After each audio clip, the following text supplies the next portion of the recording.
Fl-aħħar 24 siegħa feċ każ wieħed biss ta' coronavirus f'Malta minn 944 test li saru. F'aġġornament li tat is-Supretendent tas-Saħħa Pubblika, il-Professur Charmaine Gauci, ħabbret ukoll li 12 persuna fiqhom il-virus.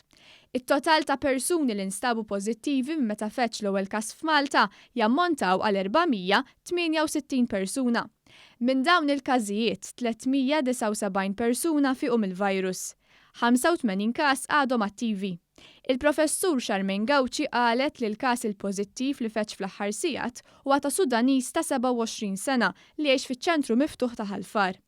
Hawnhekk hawn 50 każ pożittiv u l-immigranti għadhom qed jinżammu taħt kwarantina. Fl-istess ħin għadhom qed isiru t-testijiet fuq l-immigranti. Il-Professur Charmaine Gauci qalet li bħalissa ninsabu f'fażi ta' tranzizzjoni.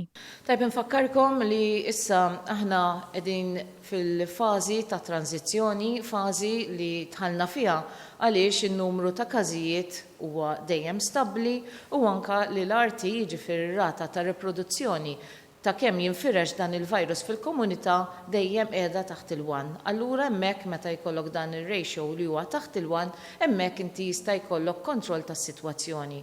Kompli tappella l-kooperazzjoni mill-pubbliku biex dejjem isegwi l-pariri tal-awtoritajiet tas-saħħa. Issa l-istabbilimenti kummerċjali serġu jiftħu l-bibin tagħhom. Dejjem niftakru li mbarra qatem il-virus, għavullek każijiet huma ftit. Forsi llum qegħdin taraw li kellna każ wieħed huwa miċ-ċentru fejn kienu qegħdin f'kwarantina. Però dan ma jfissirx li m'hemm l-ebda każijiet fil-komunità tagħna għaliex ikun hemm nies li dawn ma jkollhomx sintomi u xorta jkunu qegħdin iġorru dan il-virus u xorta jkun jistgħu jgħadduh lil ħaddieħor. Allura l-prinċipji ta' kawtela, ta' social distancing, il-prinċipju li nipproteġu il-vulnerabbli nibqgħu insegwuh. Hija appellat ukoll sabiex il-pubbliku jilbes il-maskri meta jidħol fil-ħwienet jew juża trasport pubbliku. Però issa qegħdin f'sitwazzjoni fejn aħna qegħdin issa nibdew nirrilaxxaw mill-miżuri tagħna. Allura hemmhekk aħna qegħdin nibdew nieħdu ċertu riskju. La darba inti tibda tieħu ċertu riskju, trid tagħmel mezzi ta' mitigazzjoni.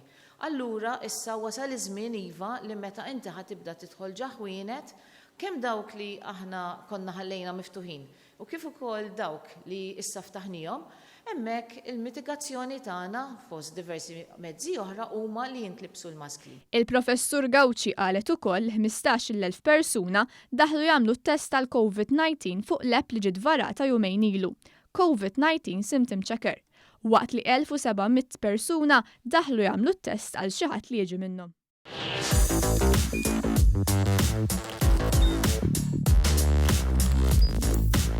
Idħol fuq one.com.mt u hemmhekk tista' tara l-programmi kollha li jxandru fuq One permezz ta' One Play.